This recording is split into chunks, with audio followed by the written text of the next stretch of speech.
What is up, guys? Dzeeff here, and today we have 3 Rising Rampage Special Editions. These just came out, and they have some interesting choices for promo cards. I say interesting, but I mean weird, because the promo cards in these, there's one Salamangreat card, which is Salamangreat Coyote. Hopefully we pull one so we can take a look at it. But then there's 3 Marincess cards, which is very, very strange to me. Usually these Special Edition promos are a little bit more generic, or at the very least, there's multiple archetypes they can go into. You'll have like one promo for each archetype they want to preview, but this is very, very strange. So I know the Marincess stuff is very hyped up. I think a lot of people are excited for it, but in general, I don't really know like what they're doing with this. But as far as these go, if you guys want to buy these Rising Rampage Special Editions or the promo cards out of them, make sure to use my link to tcplayer.com. It'll be in the description below. But we'll open 3 of these, kind of see what's going on. Maybe we'll even pull a Prismatic Secret Rare. Actually, we can't. I shouldn't even... Good thing I caught that. Yeah, you can't even pull Prismatic Secret Rares or whatever they're called. They're not a Prismatic Secret Rares. They're like extra secret rares. There's no official name for them at this point, which is kind of funny, but you can't actually pull those in non-first edition packs, which means that we cannot pull them in these special editions. Although I wonder, I don't know, it'll be funny to see if there's any videos out there that say, oh, digging for like prismatic secret rare foils or extra secret rare foilings out of these, just because you physically can't do it. Did we actually pull the same? What the heck? What is this? We pulled the same promo card out of all of them? Alright, we'll take a look here. But if you'd like to purchase any of the cards, the promo cards, or whatever, any of the cards in Rising Rampage, or any Yu-Gi-Oh cards, make sure to use that link to tcplayer.com. Helps me out a lot. I've mentioned before, but I don't really have like a Patreon. I don't think that's like super necessary. I don't really want to ask for your guys' money, but if you're already shopping on TCPlayer, might as well use that code to help out the channel. So first off, we have Marincess Sea Angel. And we have Salamangreat Coyote, which is a card that that one looks like it has a little dot above the T there. So this card's kind of like, it's not quite like a Skarn, but when you use it for a Link Summon during the end phase, you get to either special summon a Salamangreat from your graveyard or add a Salamangreat from your graveyard back to your hand.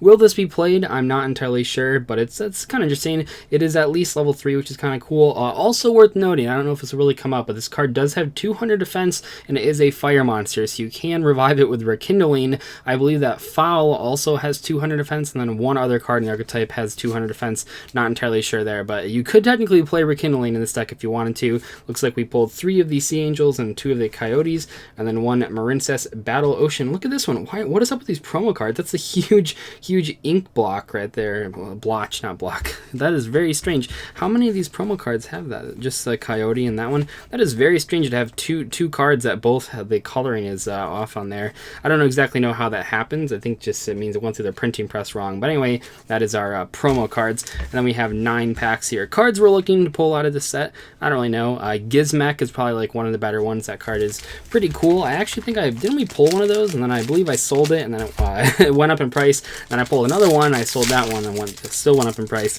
That card is pretty much the big chase card from the set for a lot of people. And then obviously Appaloosa is really strong as well. So we have number 29, Mannequin Cat, Barricade Borg Blocker. This card I thought would be a lot more impactful. You still see it being played in Skystrikers as like a one-of, but it's just not, I don't know, that card like really revolutionized a lot of decks, but I guess it didn't. Grid It Rod, Rescue Interlacer, and we have Fortune Lady Calling. The poor Fortune Lady cards, they did not do so hot. We have Fist of the Unrivaled Tenyi. Funny story about this is not really worth mentioning in its own video, but this was, when I made that Blue Eyes Ultimate Dragon video, I got so many comments from people saying, oh, this is such bad timing, because everybody's going to be playing Blue Eyes Ultimate Dragon with this card in their Tenyi decks, and little do they know that Tenyi actually wouldn't be that good of strategy, at least not as far as all of the monsters. The dark one, though, gets played in Orcus, and that card's pretty insane. But it is just kind of funny because a lot of people kept saying like, oh, this video is going to not age very well because everyone's going to be playing this card in Tenyis. But then I don't even know if Tenyi players ended up playing Blue Eyes Ultimate Dragon. I mean, it is kind of just like a random extra deck spot, and they have their own Link 3 monster that they could summon as well. We got White Howling. Once again, a card I thought was going to be very, very strong. A lot of people did end up playing this card in Strikers. If there's any Frog players out there, they're playing this card as well. But it seems like a lot of people, instead of White Howling, are playing Shared Ride for the Striker Mirror match. Getting a lot of advantage in just OTKing your opponent seems to be a more consistent way to actually win than just White Howling and stunning them for one turn. Shared Ride, though, is very, very good. I think the big difference is that Shared Ride is good in other matchups as well, like in the Salamangreat matchup, not just the Striker Mirror match.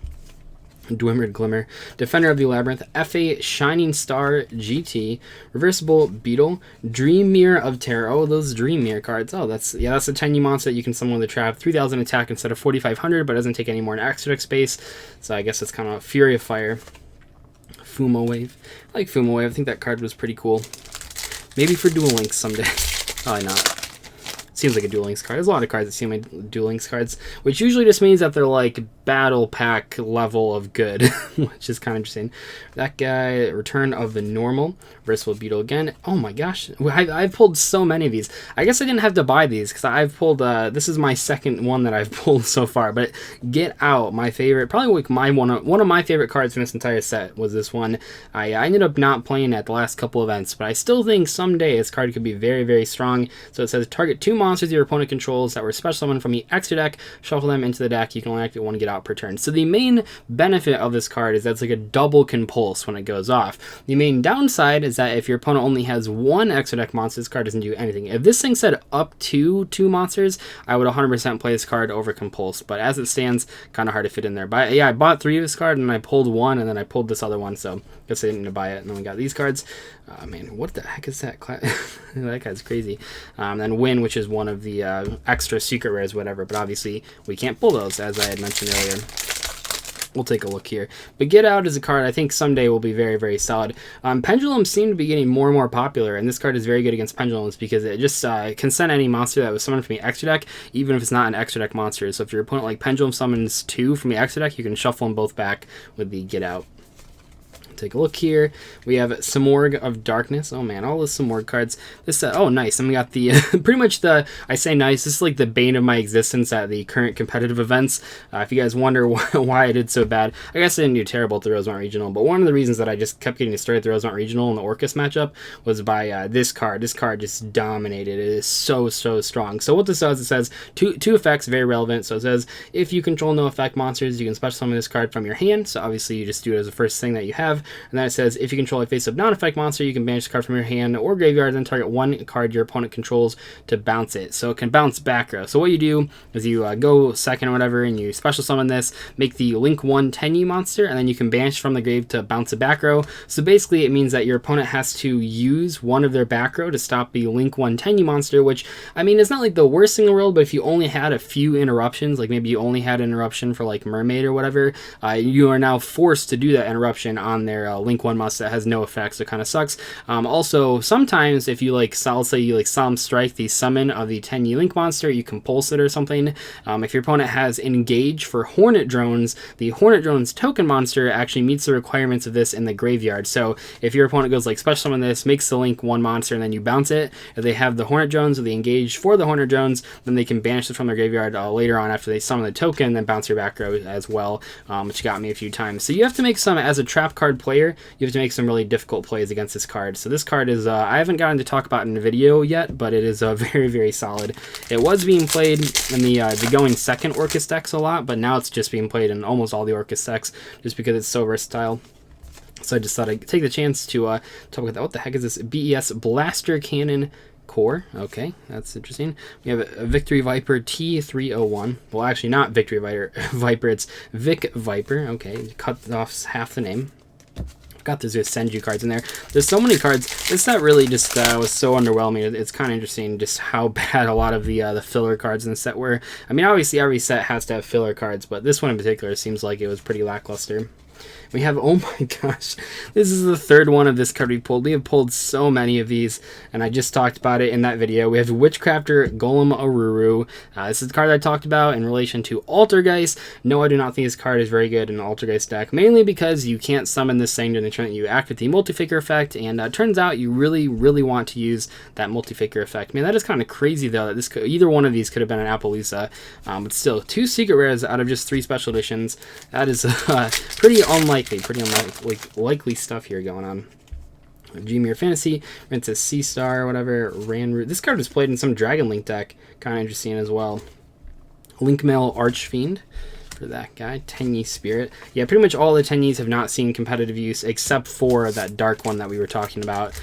Just because like the actual Tenyi deck doesn't really do that much. It has some cool combos, but it is missing a couple cards for it to actually be competitively viable. But the dark Tenyi monster that I was just talking about, that card is everywhere right now in Orcus decks. See the last card here, we got another Simorgh of Darkness. Pretty crazy stuff there, pulling 2 copies of the same super rare. More importantly, I'm just so surprised that we pulled 2 secret rares out of just 9 packs. That is very, very unlikely, even for, I mean, special editions can kind of be all over the place, because with boxes, you're actually guaranteed like a certain number of secret rares and a certain number of ultra rares out of each box. But with the special edition boxes, you're not really guaranteed anything. So you can pull like a bunch of secret rares or no secret rares or whatever, because there's no real like standard for what ratios you're actually supposed to pull. But anyway, that's pretty much gonna wrap up today's discussion video. I guess not discussion video. That's gonna wrap up today's Rising Rampage pack opening video. Not a pack opening channel, but we do open packs occasionally, because even though this isn't a pack opening channel, it is a Yu-Gi-Oh channel, and part of the Yu-Gi-Oh experience, of course, is opening those packs. So hopefully you guys enjoyed this video, but I'll see you later. Thanks so much for watching. Goodbye.